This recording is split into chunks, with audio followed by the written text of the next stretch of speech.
Okay, we've actually got a little bit of light, and it's about 20 degrees warmer than it was when I shot the quick reveal video, so I can actually show you this bike now.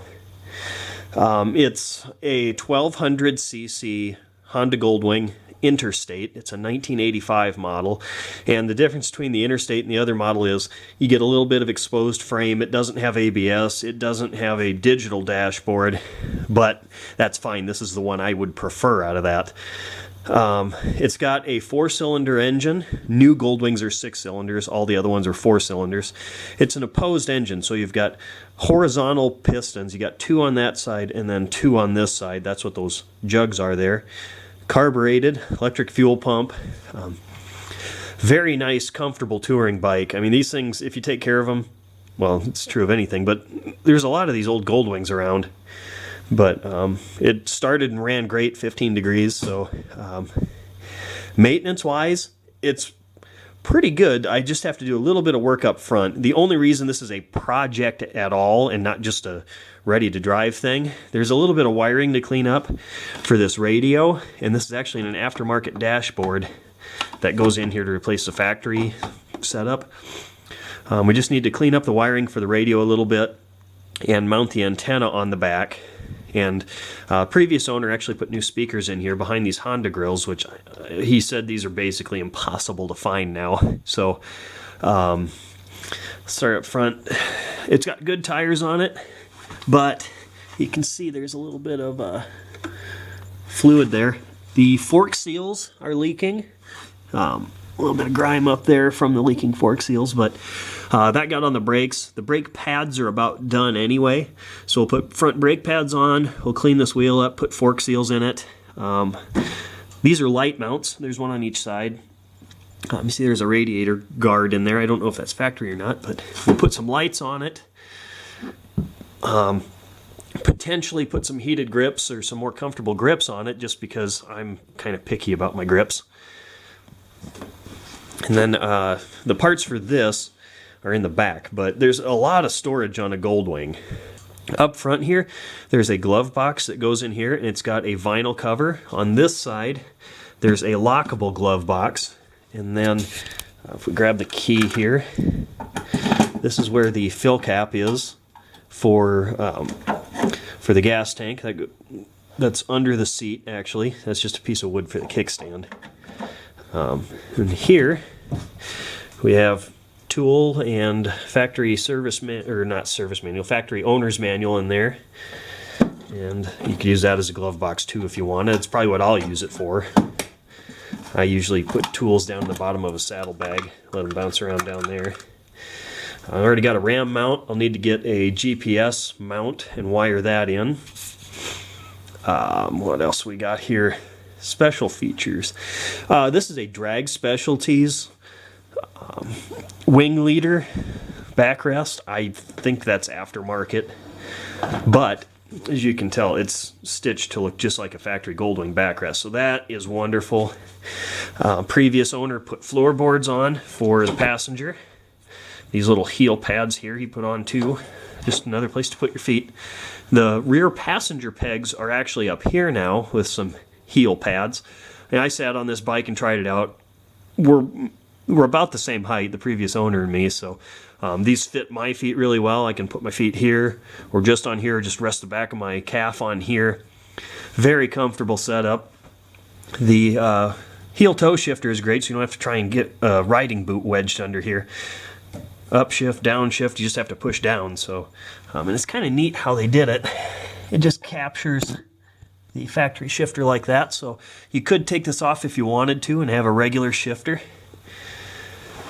We got a battery tender plug already on it.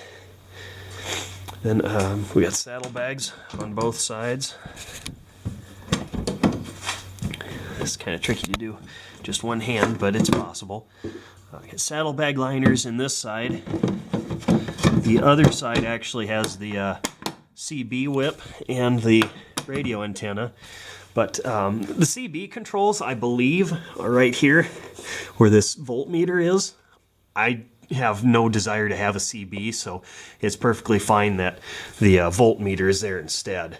That's actually a Kory voltmeter, just like the one I have on my 250L, it's just chrome instead of black. But see, in the back here, we got the factory trunk. All of these lock as well. And then I've got paperwork and stuff in here, but you can see this is the vinyl cover that goes over top of this glove box. And this is about the same size as the one that locks. Just a lunch box is just an organizer. Carpet in the bottom there. This is a neat little feature. If I can get it with, there we go. Make sure you look good for your Goldwing meat or whatever. Not sure what this does. I didn't look at that before.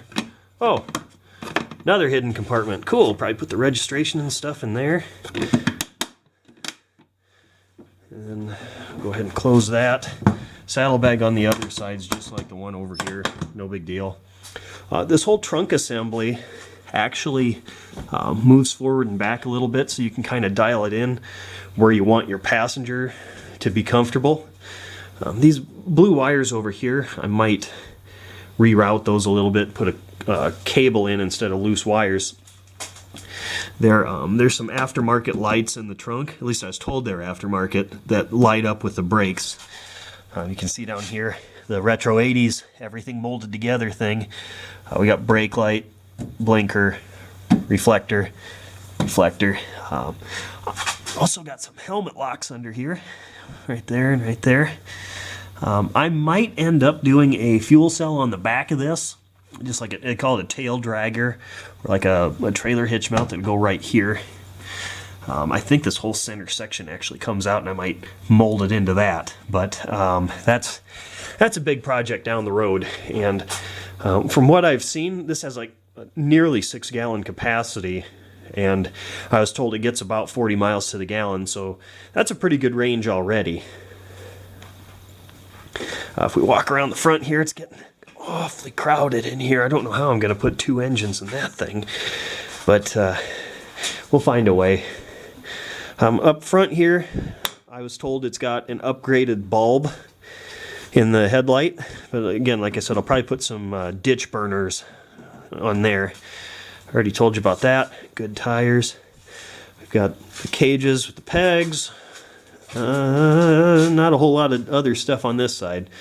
I think on the big fancy Goldwings there was some kind of, what was it? There were switches for aux lights, I think. I can't remember what this was. This might have been the CB on the fancier models, like the actual CB, and then the controls for it over there, something like that. But like I said, this is the more basic of the two Goldwings, less to go wrong. Well,